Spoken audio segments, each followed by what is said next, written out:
Okay, today we will start with question number 626. The shelf life of red blood cells in CPDA1 blood bag is how many days? So it is 35 days in CPDA1, and in the other, when we add additive solution, in that case, it will increase to 42 days. Next is the best method to achieve leukoreduction of red cell concentrate is we have to do leukoreduction. So that's why we will use of WBC filter. We will use WBC filter for that. Okay. Which of the following is not part of routine pre-transfusion screening by the blood bank? So which is not the part of that? So testing of HBsAg and THCV and HIV, it is a part of routine screening. We do major cross match, we do ABO blood ABO grouping and RH grouping, and donor history is also mandatory. So which is not part of the routine screening is the minor cross match. Next is while scrubbing a donor's arm, the phlebotomist was distracted by another donor's reaction and did not use the second cleansing solution. Which potential problem could cause this to the recipient? So it can cause transfusion associated sepsis. Okay, so this one, because of not cleaning properly, the patient can get infection, and he can get sepsis. Okay, so this I just wrote a trolley. This trolley is not trolley is due to injury to the lungs, and it also is occurs due to transfusion within first 6 hours. In this case, patient will have antibodies against anti-HLA and anti-HNA against the donor cells, and patient will develop trolley, which is an injury to the lungs, and we will see pulmonary infiltrates on the chest x-rays. Okay, so only this is associated with this. Next is a severely immunosuppressed adult patient has been transfused with a pool of 10 units of platelets. The pre-transfusion platelet was 6,000. One bag of random donor platelets, okay, should raise the platelet count by 5,000. If the platelet count does not increase as expected, what is the potential cause? So what is the potential cause? Number one is platelet refractoriness, inappropriate dose of platelets, leukocyte contamination, RBC contamination, and ROG centrifugation speed. So in this case, the pre-transfusion platelets were 6,000, and each bag should rise the platelet count by 5,000. So the expected rise should be 50,000. But what we get after transfusion, they haven't given that value. This is if the platelet count does not increase as expected. So what is the potential cause? So the potential cause, we call it platelet refractoriness. Okay, which has a formula I have discussed in the later MCQs, in which we have to see what is the pre-transfusion platelet count, what is the post-transfusion platelet count. We will minus that with the body surface area, and how much platelets we have given, we will divide with that, and we will get an increment. If the increment is like more than 10,000, so it is good, it is okay. And if the increment is less than 10,000, so we call it that it is a case of platelet refractoriness. So I will explain that further in the later MCQs. Next is 631. Platelet apheresis must contain a minimum of how many platelets to be acceptable? Okay, so platelet apheresis, the platelet count should be 3 into 10 raised to power 11. Okay, this equals the platelet yield of 6 random donor platelets. 1 unit of apheresis, which is almost equal to 5 to 6 random donor platelet units, and this equals the platelet count of 3 into 10 raised to power 11. Okay, this 5 into 5 into 10 raised to power 10 is the platelet count in one random donor platelet, in one platelet bag, which is obtained from one donor. Okay, it should have a platelet yield of 5 into 10 raised to power 10. And if we have taken it from us by platelet apheresis, a single donor, these are the single donor platelets. In that case, we have the platelet, the yield of the platelet should be 3 into 10 raised to power 11. Okay. Next is temperature limits for shipping RBCs are, so the ship for storage we have 1 to 6 degrees centigrade, and for transport it is 1 into 10 raised to power 1 to 10 degrees centigrade. Okay, so this option B is correct here. Next is the patient experiences chills and fevers, nausea, flushing, and lower back pain following the infusion of 350 ml of blood. To rule out a transfusion reaction because of acute hemolysis, one should immediately, so it is most when after transfusion, if you get these type of symptoms, fever, nausea, chills, flushing, and lower back pain especially, so it points that it may be a case of acute hemolytic transfusion reaction. And what we have to do first, there is a series of steps which we have to do, and the first step is when we do in the which we do in the blood bank is to perform a DAT, a direct Coombs test, and observe serum on post transfusion sample because the serum color might be light pink or reddish, showing the hemolysis. So this is the first step which we have to do. Okay, just it's an important topic, so I just want to explain it a little bit more. So it is a case of acute hemolytic transfusion reaction, and in acute hemolytic transfusion reaction, some steps are done at bedside, some steps are done in blood bank, and some in the other labs. Okay, so but in the bedside we have to do just stop transfusion immediately, clamp the IV line, but you have to maintain IV access with the normal saline using a new tubing. Okay, because patient may be hypotensive, we have to see that. We have to monitor the vitals and urine output for hemoglobinuria or dark urine.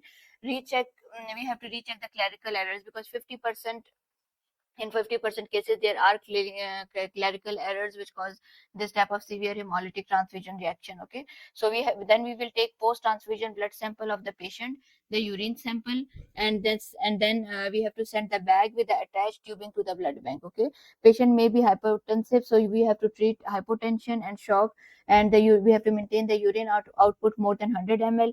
In case of oligouria, give diuretics to the patient, and for case of hypotension and shock, give vasopressors or inotropics to the patient. Okay, so these are the things which we have, it should be done on the bedside. Then for blood bank, when the blood, when the bag and the tubings they come to the blood bank, first we have to recheck the clerical errors on this side, and then examine the plasma or serum for hemoglobinemia. Okay, the color of the plasma may be light pink to red and showing hemolysis.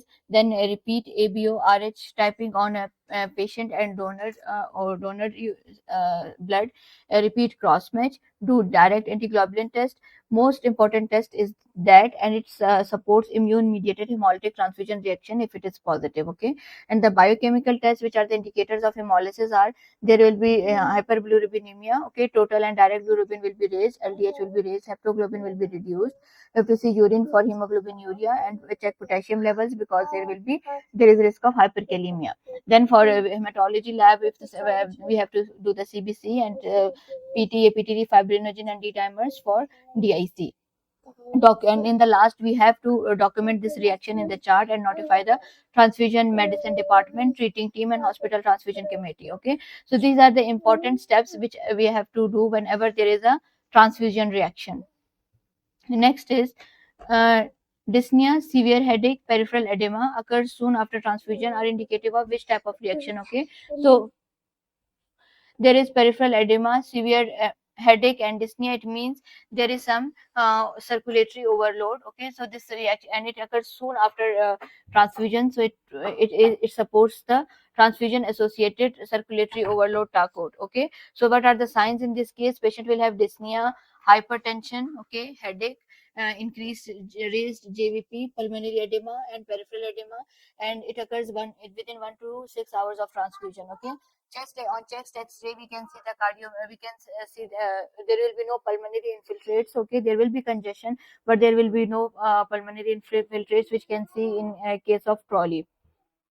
Okay, next is and in this case we will have to give a patient diuretics because with diuretics the patient will improve quickly. Okay, next is which of the following adverse complications of transfusion is prevented by the irradiation of the blood components. Okay, we have to irradiate the blood components for the to make the lymphocytes inactive. Okay, for lymphocytes we do the irradiation, and why we do that, we have to prevent the transfusion associated graft versus host disease. For this purpose we have to irradiate the blood component, especially in case of immunocompromised patients, or in cases of when we have to do exchange transfusion or intrauterine transfusion. In that cases, if a patient have a lymphoma or have taken purine analogs.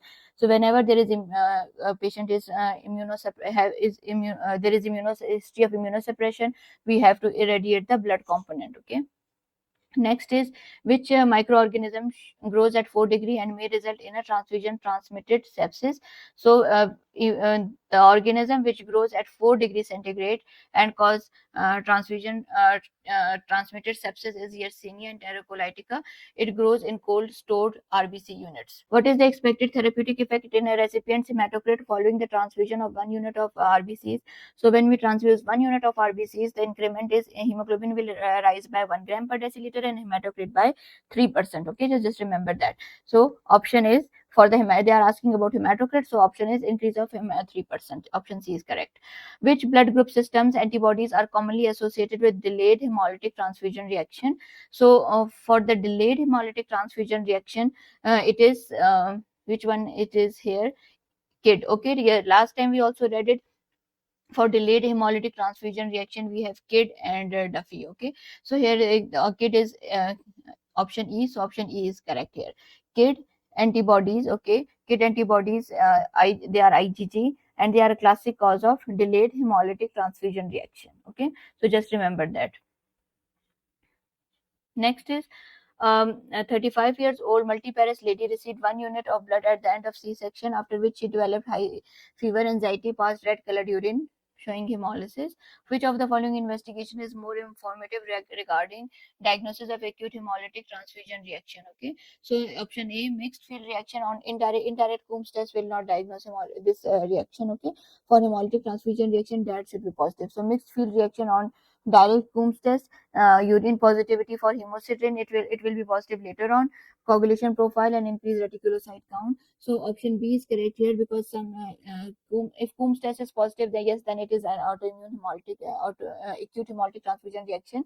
But sometimes Coombs results show mixed field reaction. Some cells are coated with RBCs and antibodies, and others are not coated. So mixed field type of reactions are can be seen in case of direct Coombs test. So option B is correct here.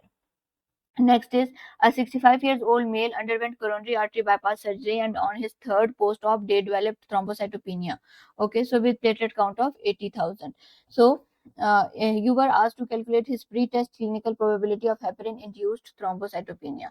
So for probability, what we were doing, we used to do 4T scoring system. Okay, 4T scoring system. All you include all of the T's in scoring system except of the following. What was included in these 4T's? Thrombocytopenia, timing of platelet count fall, okay, so thrombosis or other sequelae, okay, and then it was the other causes, okay, other causes of thrombocytopenia. But these are included in 4T scoring system.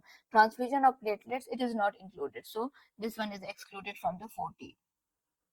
In order to prevent graft versus host disease due to transfusion, what is the minimum irradiation dose? Okay, so minimum irradiation dose is 2500 C gray at the central part of blood bag. Okay, so this is why we do this irradiation, to prevent transfusion associated graft versus host disease. Okay, and I told you earlier, we do it to inactivate the donor lymphocytes. And what is the dose? It is 2500 C gray at the central part of a blood bag. Okay, so this option is correct. A 20 years old male treated for AML is having mild epistaxis and platelet count of 10,000. He was transfused 6 units of ABO compatible random donor platelets, and the increment at 1 hour was 15,000. Which of the following is likely cause of this poor response? So the platelet count was 10,000 and just the increment is 5,000. Okay, for 6 units of and we said for 1 unit of random donor platelets, the platelet should rise by 5,000. So for 6 units, it should be 30,000. 6 units, it should be 30,000. Okay, so which is not in this case. So what is the cause of this? This is called platelet refractoriness, immune mediated platelet refractoriness. Okay, and how we calculate it, we have to see the post transfusion platelet count, okay, in which in this case was 15,000, and minus with the pre transfusion, which was 10,000, multiplied with the body surface area and divided by the number of platelets transfused, which was in this case 6 units, and 6 units are almost equal to one single donor apheresis unit, which has approximately 3 into 10 raised to power 11 pool of platelets. So after dividing with this, the increment was 3,000. So if the increment, just remember this, if the increment is less than 5,000 on two occasions, okay, it is called platelet refractoriness. And if the increment is more than 10,000, then it means it has an patient, it is an adequate response, and the platelets are not refractory. Okay, so next is, which antibodies are present in polyspecific anti-human globulin reagent? So it is polyspecific, so it has both anti-IgG and anti-C3d. Okay, a polyspecific has both, and just remember, but anti-IgG and anti-C3d. And if it is monospecific, so then we have to see it is monospecific for what, anti-IgG or anti-C3d. So, which of the following describes the expression of ABO blood group system inheritance? So, ABO blood group system inheritance has a codominant type of expression. Okay, and option D is correct here. What is the potential conclusion for the following ABO testing result?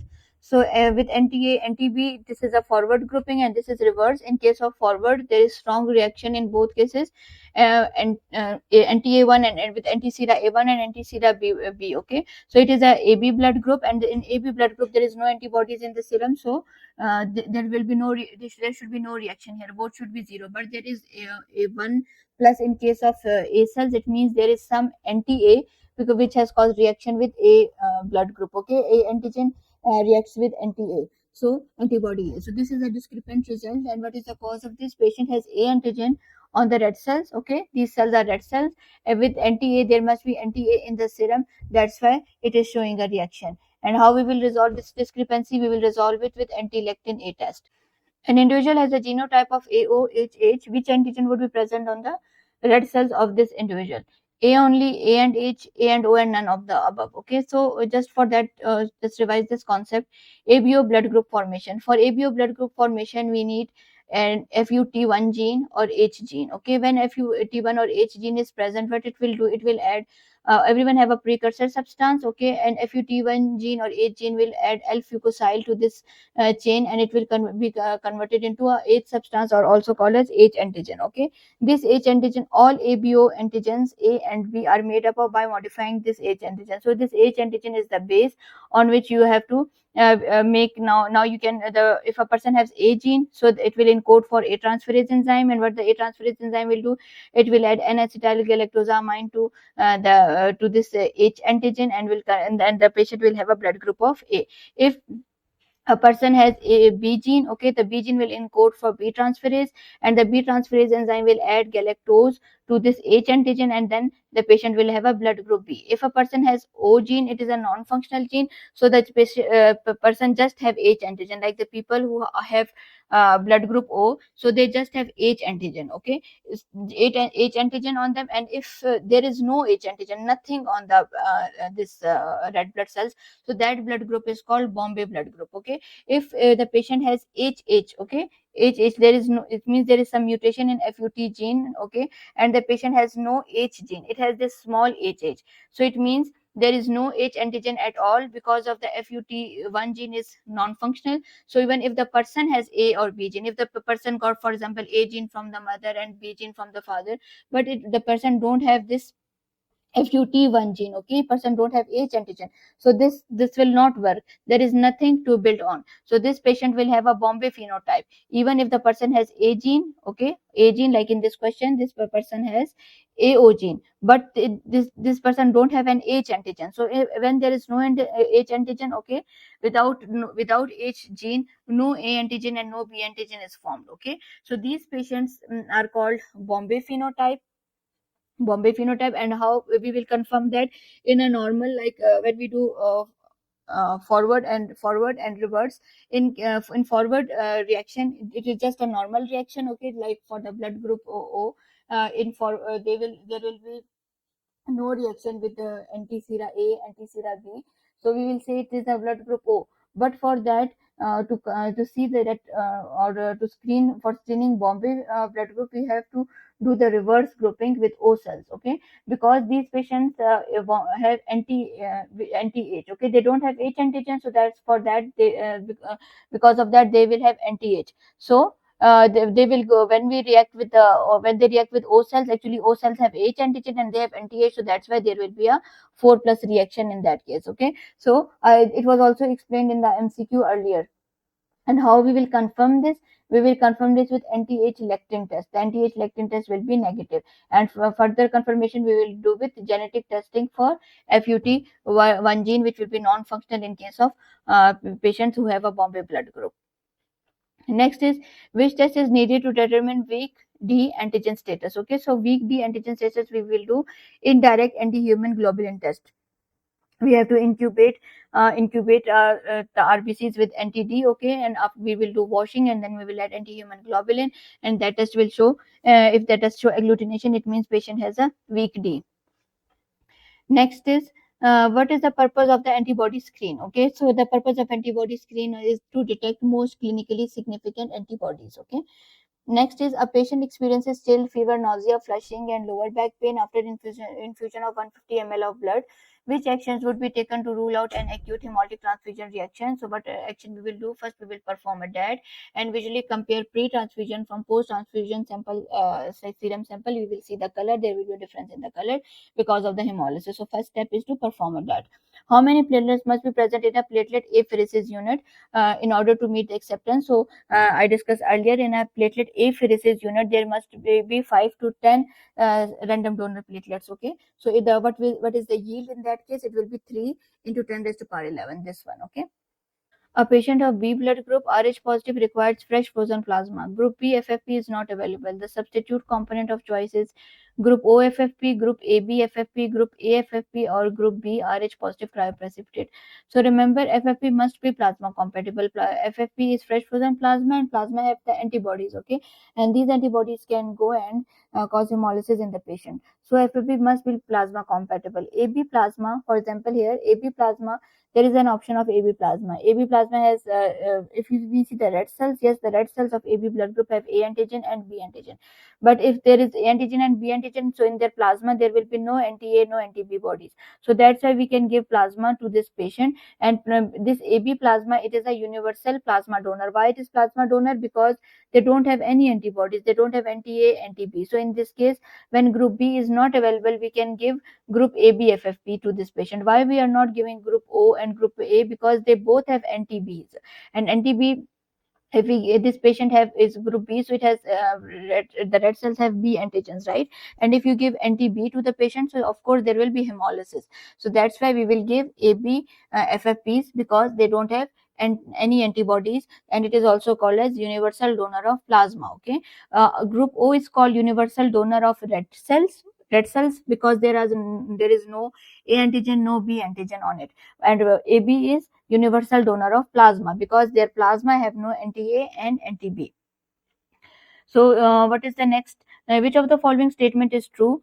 To prepare FFP, plasma must be separated from red cells within 24 hours. Okay, for FFP, also always remember, FFP must be separated within 8 hours, not 24 hours. Okay, next is, if an additive solution is added, the expiry date for stored RBCs at 1 to 6 degrees centigrade is 42 days after phlebotomy. So, it is correct. With CPDA, it was 35 days, and when we add the additive solution, in that case it increases to shelf life increases to 42 days. So this one is correct. Okay, and then what is the third option? Just see, to prepare cryoprecipitated antihemophilic factor, FFP is thawed at 20, no, when we have to thaw FFP, it should be thawed at 1 to 6 degrees centigrade. Okay, and platelet derived from 1 unit of whole blood must contain 3 into 10 raised to power 11. Okay, so for it is not from the whole blood. Okay, from the for 1 unit, for it is 3 into 10 raised to power 11 is for 5 to 10 units. Okay, for 1 unit, like here it is written, it should be just 5.5 into 10 raised to power 10. So option B is correct here. Next is, a 35-year-old multigravida presented with labor pains in an emergency. CBC showed HB of 5.9, WBC 8.1, platelet 220. Immediate grouping and cross matching was sent, which was not compatible. Okay, her indirect Coombs test is positive. Indirect Coombs test, what was the indirect Coombs test? It detects the antibodies in the serum. What the direct Coombs test do? Direct Coombs test detect the antigens which are antibodies which are attached to the red blood cells. Okay, and what indirect do? It detect the antibodies which are in the serum. So it means these, if it is incompatible, her indirect IAT is positive, it means she has antibodies in the serum. Most likely interpretation of the test is, what was the test? Antibodies in the serum, antibodies on RBC surface, antigen on RBCs, antigen in serum, complement on RBC surface. So A is correct, there is antibodies in the serum, it means. Okay, which of the following is not true about hemolytic anemia? So which one is not true? So in this case, just remember, the degree of serocytosis does not correlate with the severity of hemolysis. So it is true. Okay, it is maybe patient have a lot of serocytosis, but he just have mild hemolysis. Alloimmune hemolytic anemia is characterized by positive ICT. Yes, it is possible. It is also possible because if there is alloimmune hemolytic anemia, for example, in case of transfusion, yes, transfusion reactions. In that case, maybe indirect IAT is positive because there are antibodies in the serum, and there is quickly clearing of the antibodies, and that direct Coombs test may be negative in that case. So it is also possible. So what is wrong? Therapy should not be stopped until the direct Coombs test become negative. So it is wrong because direct Coombs test may remain positive for weeks to months even after the clinical hemolysis has been stopped. So how we know that the hemolysis has stopped? So other parameters, the patient will have a normal hemoglobin will improve, reticulocyte counts will improve, the LDH levels will go down, the indirect bilirubin will also be normalized. So clinically we have to see the patient with the help of other tests. Coombs test will not help in that case. Next is a 18 years old man is transported to ER within 20 minutes of sustaining a stab wound to chest. The patient is poorly responsive. Given that he may have lost 1.5 liters of blood, which of the following is more likely finding? So of course, if he has lost this amount of blood, so there is a blood volume loss. So in this case, patient will be hypotensive. He have decreased blood pressure. So the hemoglobin, hematocrit, these things will be decreased, but later on. So first is the hypotensive. Patient has hypotensive. There is decreased blood pressure. Which of the following abnormalities of membrane lipids is associated with decreased expression of Cal antigen? So it is a macroid phenotype. In this case, it is an X-linked condition. Okay, in which there is a membrane abnormality of the red cells. Okay, so that's why the red cells there may be more than 30% acanthocytes seen in the peripheral blood smear, and they have actually absent cal antigens on their surface. Okay, and these patients will present with muscular, neurological, and psychiatric issues. And this about this anti-cal antigens, antibodies is they are IgG. Okay, they can cross the placenta and they can cause severe hemolytic severe HDFN. Okay, they cause a severe HDFN. Just remember, this anti-cal antibodies causes severe hemolytic disease of fetus and newborn. So just remember it's macroid phenotype. Okay, it is associated with cal blood group. Okay, in this case patient have an absent cal antigen. So if the cal antigens are absent, it means that patient have anti-cal antibodies.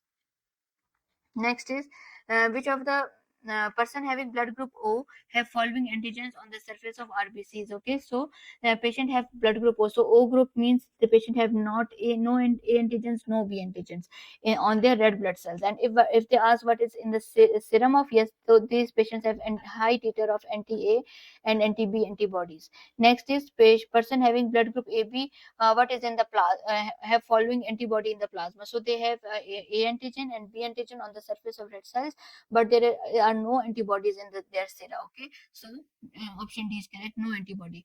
Which cell agglutinate more strongly with Ulex europaeus lectin? So the cell we use this test for in case of to confirm the Bombay phenotype. Okay, and it is this Ulex lectin binds to H antigen. Okay, it binds to H antigen. So H antigen is in high concentration in group O and A2 individuals. Okay, so which ABH substance would you expect to find in a saliva of group A secretor? So in group A secretor we have A and H. Okay, A and H.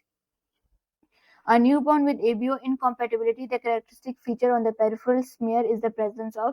So, if a newborn has ABO incompatibility, you will see the spherocytes in that patient. If the baby has RH incompatibility, in that case, you will see a lot of NRBCs in the NRBCs and sometimes of erythroblasts, because it is also called erythroblastosis fetalis. So, in case of RH incompatibility, we see the nucleated NRBCs, and in case of ABO incompatibility, we will see the spherocytes, microspherocytes. Okay, for antibody detection in transfusion medicine by heat elution method, temperature of water bath should be kept at 56 degrees centigrade. So in this way, and the red cells will be separated, the antigens will be separated from the red cells. Next is a 30-year-old man was transfused 1 unit of RCC. Feeling of well-being occurred after 24 hours. Okay, he got a transfusion. Okay, and after 24 hours he got a feeling of well-being. So what is the reason? Whenever red cells are stored, okay, there is depletion of 2,3 dpg, and there will be, because of that there will be decreased ATP. Okay, and decreased generation of ATP. But once that blood is transfused, okay, after 24 hours, what will happen? It take 24 hours for 2,3 dpg to be reformed in RBCs when in circulation, and oxygen dissociation curve will shift to the right, so that oxygen is delivered to the tissues. Okay, so this option E is correct here. Okay, next is, what is the minimum number of platelets required in a random donor platelet concentrate prepared from the whole blood by centrifugation? Okay, so now you have to tell me what is the minimum number of platelets in a random donor platelet. So it should be, what was that, it should be 5 into 10 raised to power 10. Okay, so if they ask for the apheresis unit, then it would be 3, it's not here, then it will be 3 into 10 raised to power 11. Okay, and for the single, it is 5 into 5.5 into 10 raised to power 10. Okay, so, red blood cells are stored in blood bank. The usual anticoagulant for that is CPDA. What is the shelf life of CPDA? It was 35 days. A 13-year-old boy who is known having thalassemia major received RCC transfusion monthly. He was advised to have leukoreduced blood transfusion. What is the best to achieve leukoreduction of red cells? So, how we do the leukoreduction? We will use a WBC filter, and what this filtration, it will remove about 99.9% WBCs. This can remove. Okay, a 45-year-old man with history of chronic myeloid leukemia is transfused with irradiated blood products. Yes, which of the following adverse complication of transfusion is prevented by the irradiation? By now you should remember this, TAGVHT. In this case, we have to remove the lymphocytes, so patient will not get TA and GVHT. Okay, and why we give it? We usually give it to immunocompromised patients. Okay, like the patients who have lymphoma, leukemia, or have purine analogs, or there is some transplant. So in that case, we have to give the irradiated blood. What is the expected therapeutic effect in a recipient's hematocrit in an adult following the transfusion of 1 unit of RCC? So I told you, for 1 unit of RCC increases hemoglobin by 1 gram per deciliter and hematocrit by 3%. Okay, so option C is correct here. Next is, a 35-year-old male was given blood transfusion in DHQ. Transfusion was completed without any problem. However, after 2 hours, the patient developed fever, chills, non-purulent cough, and breathlessness. Okay, so what is this? It can be some dyspnea. What are what the DDs are coming in your mind? So the patient, if there is dyspnea, so you should consider trolley, you should consider taco, you should consider transfusion associated dyspnea. Can also consider hemolytic transfusion, transfusion reaction, because that also has dyspneic symptoms of dyspnea. So this patient has fever, non-purulent cough, breathlessness. X-ray shows, now it is here, it is a clue. It shows bilateral pulmonary infiltrates, perihilar opacities, and normal cardiac shadows. Okay, so consider, so there is, this is not overload case, this is injury to the lung. Okay, consider the above findings. What is, in your opinion, is the most likely diagnosis of the following? So acute hemolytic transfusion reaction, circulatory overload, febrile non-hemolytic transfusion reaction, septic blood transfusion reaction, or it is transfusion related acute lung injury. So it is a case of trolley, classic case. Okay, and what are the symptoms? If patient will have dyspnea, patient will have injury because it is injury to the lung, so patient will have fever, and we will have pulmonary infiltrates seen on the chest X-ray without cardiac enlargement. Next is a 670, a 22-year-old female presented with a history of progressive pallor and weakness. CBC showed a hemoglobin of 5. If CBC showed TLC, I think so it should be 5. The HB 7.4, platelet 300. She was transfused 2 units RCC because HB is 7, and discharged from hospital. After a week, she developed bruising and ecchymotic spots all over the body. So it is a very important scenario. She is afebrile, no organomegaly. Considering the above scenario, what is the most likely diagnosis? If a patient received some RCC and in a period of like 5 to 10 days, if she get these thrombocytopenic symptoms like she get ecchymosis, bruising, petechiae, purpura, it means it is a case of post-transfusion purpura. It usually occurs, just remember the days, it usually occurs 5 to 10 days after the transfusion due to antiplatelet antibodies. Okay, so it is a typical case of PTP, post transfusion purpura.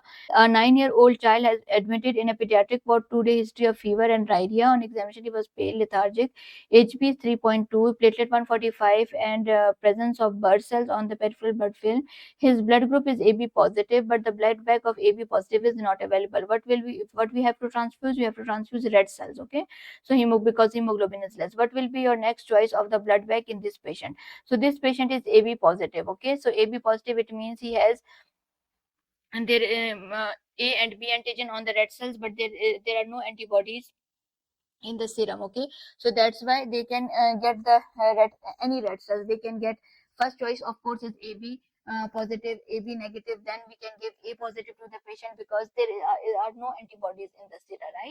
So that's why we can give A positive to the patient, B positive to the patient. Okay, so in this case, what is if AB is not available, so if AB is the first choice, it is not available, then the second choice should be AB negative. AB negative is not in here, and the next choice should be A positive, then B positive. So A positive is here, so that's why we will select A positive here. Okay, just remember these things. For red blood cell transfusion compatibility, if a patient have blood group, these are the blood groups of the patient. Okay, and this is the first choice, exact match. If it is O negative, O negative, O positive, so O positive, and the second choice is this one. In this case, if the patient is O positive, you can give O negative to this patient. Okay, but we cannot give any positive blood to the patient who are negative, because in this case there will be a risk of sensitization. So first choice is for O negative is the O negative, and there is not any second choice. For O positive, the first choice is O positive, yes, second is O negative. A negative, first choice is A negative, and second should be O negative. So, A positive, and A positive is the first choice, and second choice will be A negative, O positive, and O negative. And be same with these blood groups. Okay, they are group specific, and after that you can give this for the positive you can give negative, like B positive, so you can give B negative to that patient. But for B negative you will not give B positive. In that case you will give the patient O negative. Okay, so O negative is the like the last resort in all these cases, because O negative is a universal donor of red blood cells, because or the red blood cells don't have any antigen. And for AB positive, like if patient has AB positive, it is a this AB positive is a universal recipient. Okay, universal recipient of red cells. You can give if AB is not there, you can give AB negative. Sorry, if AB is not there, you have first have to give A positive. B, you can give B positive, then AB negative, then A negative, B negative, O positive, O negative. So it is AB positive is a universal donor of universal recipient of red cells. And here in this case for fresh frozen plasma, okay, fresh frozen plasma has antibodies in it. So if you have to donate the plasma, if you you have to give the plasma to the patient. In that case, first choice is of course the exact match, and if this exact match is not available, then we can give the plasma AB plasma, because AB plasma have no antibodies. So in that their plasma is clean of the antibodies. So here we are giving plasma, right? So that's why we should select a clean plasma, and which the plasma of AB is AB blood group have no antibodies. Okay, so what you will say that AB plasma is a universal donor. Okay, a universal donor, and O negative is a universal donor of red cells, and AB is a universal donor of plasma. Okay, and AB is positive is a universal recipient for red blood cells. So just remember these points. Okay, I hope it will help you in deciding what is the first choice, what is the second choice.